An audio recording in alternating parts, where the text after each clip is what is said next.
ძამის ხეობაში ჩვენი მოგზაურობა ამ ადგილიდან დაიწყო.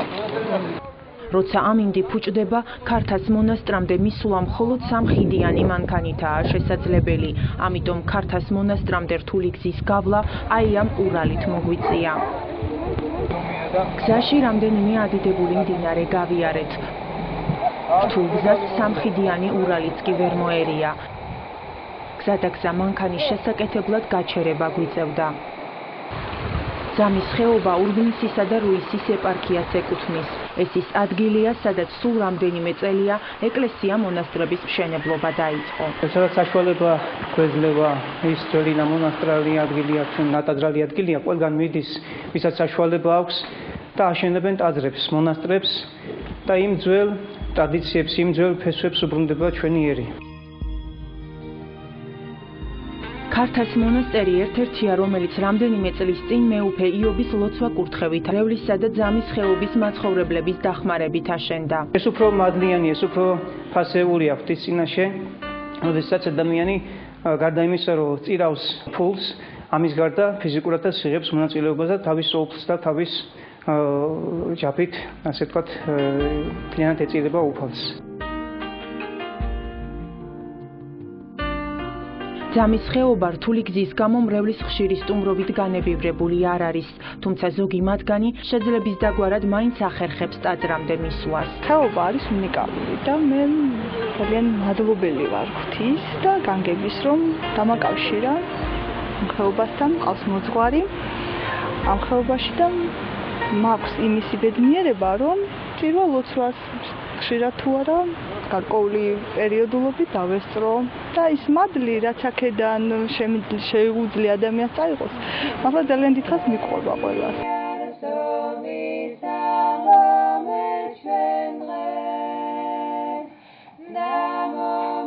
ტანდადარში ახლა მგალობლები არ ყავს.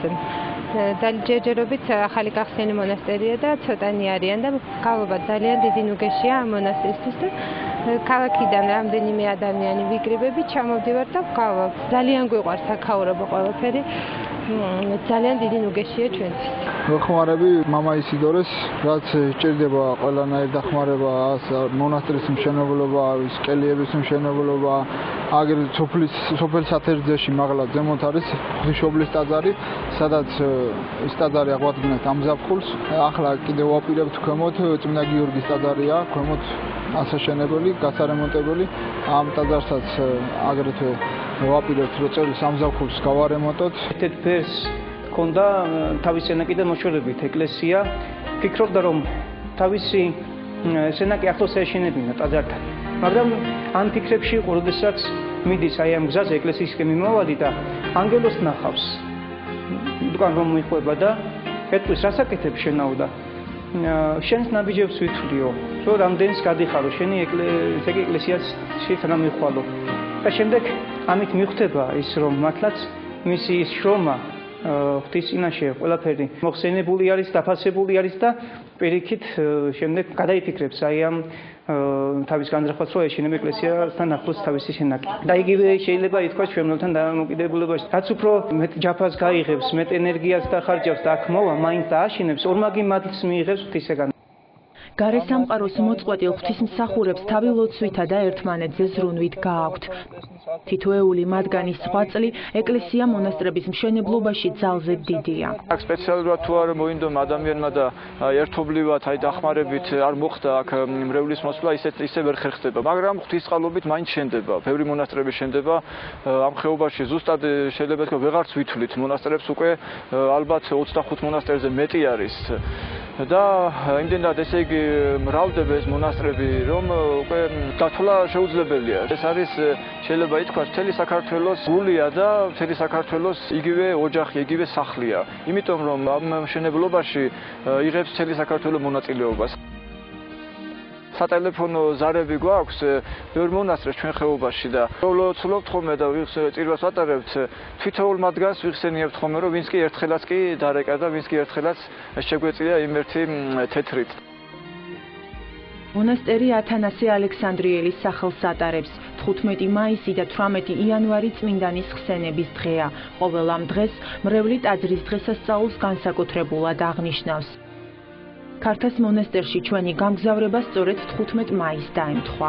ამ დღისი ძალიან ბევრი ხალხი მოდის ხოლმე, უფრო დღეს ახლა წვიმა იყო და ნახეთ რომ არანაირი მანქანის მოსვლის საშუალება არ იყო და მხოლოდ აი სამხიდიანი დიდი ურალი მოვიდა და აი ესეთნაირად მადლობ ღვთისწყალობით მაინც მოხდა ერთობლივად თქვენთან ერთად, მრევლთან ერთად skrivalotsis ჩატარება.